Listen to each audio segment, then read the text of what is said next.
Mengapa penting dilakukan pencoretan atau royah hak tanggungan ke kantor pertanahan? Simak ulasannya dalam video ini.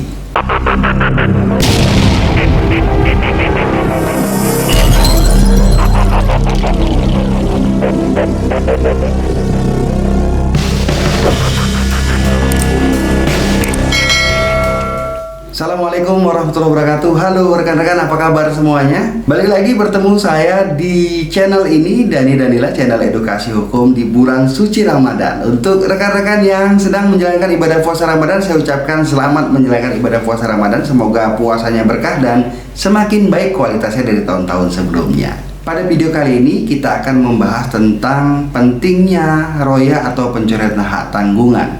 Sebab tidak sedikit dari rekan-rekan yang mungkin masih bingung tentang mengapa sih harus dilakukan royah atau pencoretan hak tanggungan ke kantor pertanahan. Baik rekan-rekan, sebelum kita ulas mengapa penting dilakukan royah atau pencoretan hak tanggungan ke kantor pertanahan, maka ada baiknya kita pahami terlebih dahulu tentang apa itu hak tanggungan.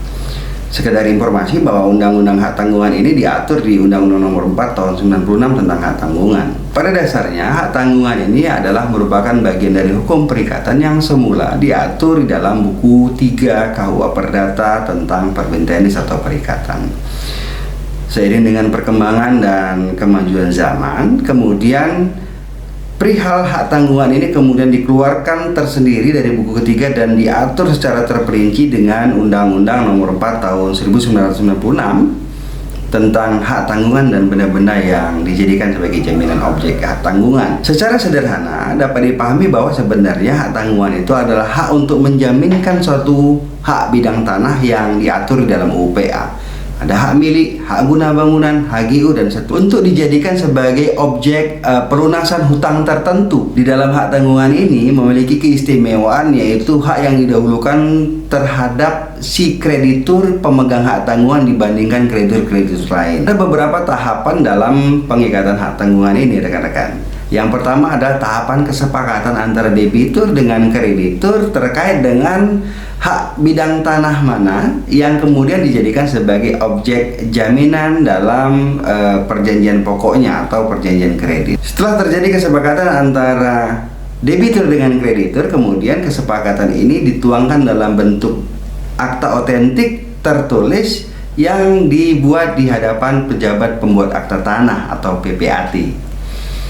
Akta ini disebut dengan Akta Pengikatan Hak Tanggungan atau APHT. Secara prinsip, Akta Pengikatan Hak Tanggungan ini adalah bentuk pernyataan tertulis antara debitur dengan kreditur terkait dengan hak dan kewajiban dalam hal pengikatan atau menjaminkan suatu bidang tanah yang dimiliki oleh debitur untuk dijadikan sebagai jaminan pelunasan hutang bagi kreditur.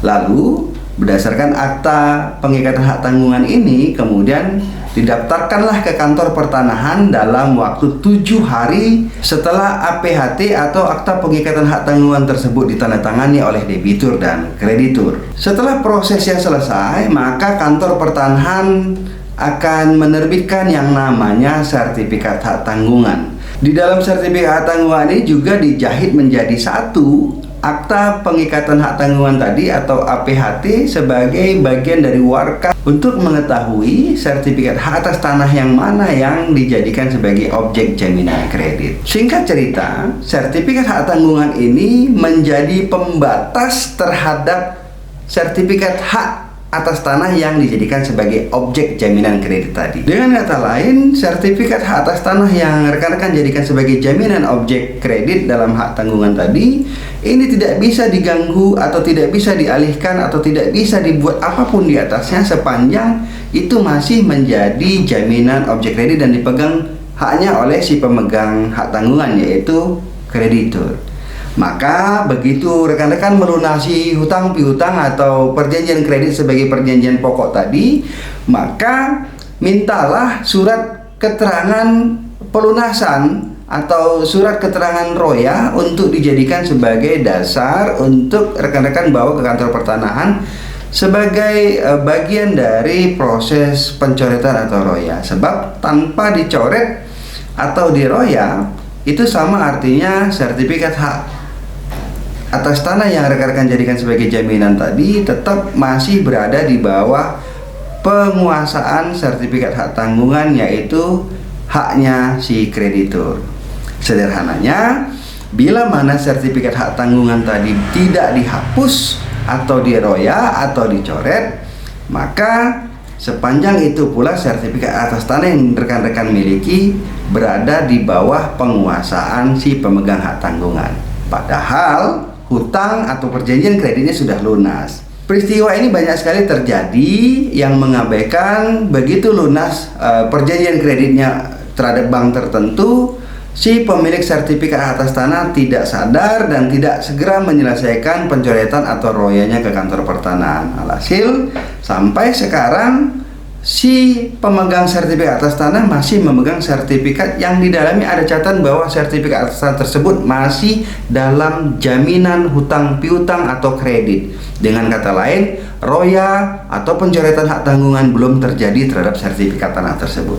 Justru ini akan merugikan si pemegang hak atas tanah. Padahal hutang-hutang atau perjanjian-perjanjian kredit sebagai perjanjian pokoknya ini sudah selesai. Maka seharusnya pencoretan hak tanggungan roya ini segera dilaksanakan oleh si pemegang sertifikat.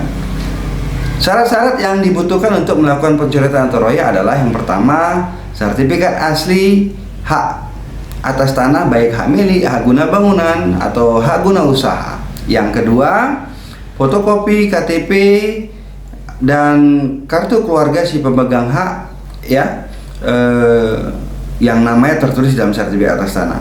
Yang ketiga adalah ini yang paling penting, surat keterangan roya atau surat keterangan pencoretan hak tanggungan yang menerangkan nomor hak atas tanah yang dijadikan sebagai objek tanggungan dan nomor sertifikat hak tanggungan yang dipegang oleh si kreditur atau pihak perbankan. Demikian ulasan ini. Terima kasih atas perhatian rekan-rekan. Mohon maaf atas segala kekurangan. Tetap semangat dan assalamualaikum warahmatullahi wabarakatuh.